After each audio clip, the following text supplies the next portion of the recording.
Convincers and Influence Part 1. Making Good Decisions. Convincer Metaprograms. We all make a variety of decisions every day. These can vary from the routine, such as deciding what to wear, to those of greater importance, such as buying a car or a new home. Author Albert Camus went so far as to say that life is the sum of all your choices. What is most important is that we make the right decisions, becoming convinced through the correct processing of good information.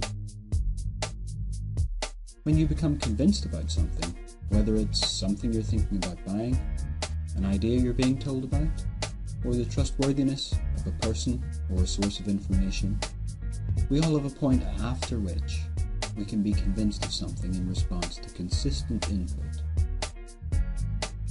This is rarely a conscious process. You probably don't say to yourself, well, I've seen that information 3 times in different places from different sources. I think I'll accept that as being true. It's more likely that the information eventually comes to seem okay. How does that happen?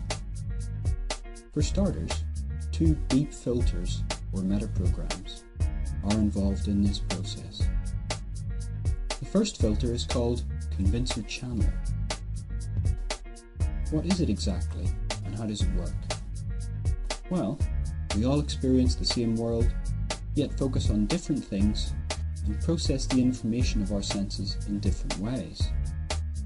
Sometimes we may have a preference for how we want information to be presented to us. For example, how do you know that something you're being told is true? See. Do you need to see evidence of it? See it yourself, see a photo, watch a video, examine a graph or chart. Hear. Do you need to be told about it? By a trusted source, by a variety of independent sources, by an expert? Read. Do you need to read about it? Reports, research, testimonials, reviews? Do. Do you need to experience it? In person? Try it out? Work with it? Prove it for yourself? Of course, these options aren't exclusive. You may be convinced by information presented through several of these channels at different parts of the decision process. In order to track your own decision-making process, it may be useful to ask yourself which of these channels grabbed your interest and which one acted as the clincher. Now let's have a deeper look at decision making.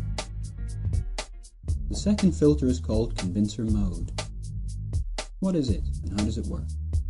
Well, in addition to how the material is presented, it's important to know how the decision point or conviction is reached. There are several preferences here too. Number of examples.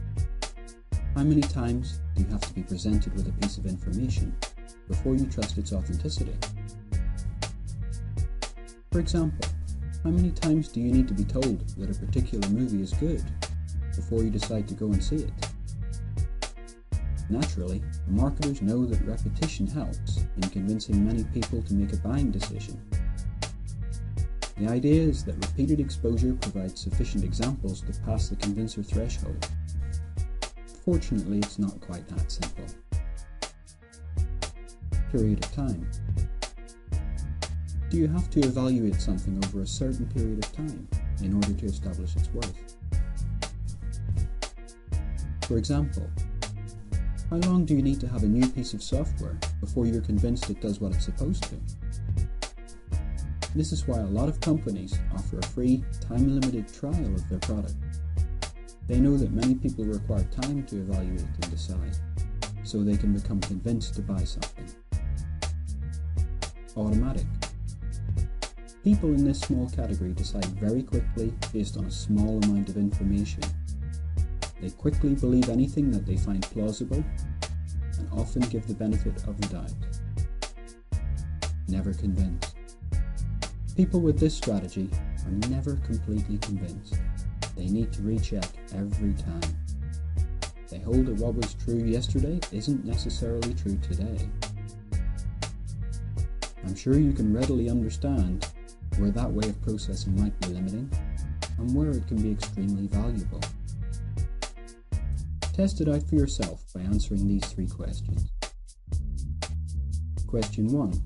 Think about the last time you decided to book a holiday. What did you have to do to be convinced you'd made the right decision? Question 2. How can you tell that someone you work with is good at their job? Question 3. You have to make your case to receive some funding. What questions can you ask to find out the convincer channel and convincer mode of the relevant decision maker?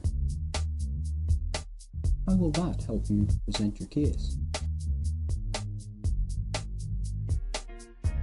The story of convincers isn't over yet though. There are further influencing factors to consider. Stay tuned for part 2, placebos, celebrities and urban myths. For more, visit us at www.resourcefulchange.co.uk and check out our range of training programs.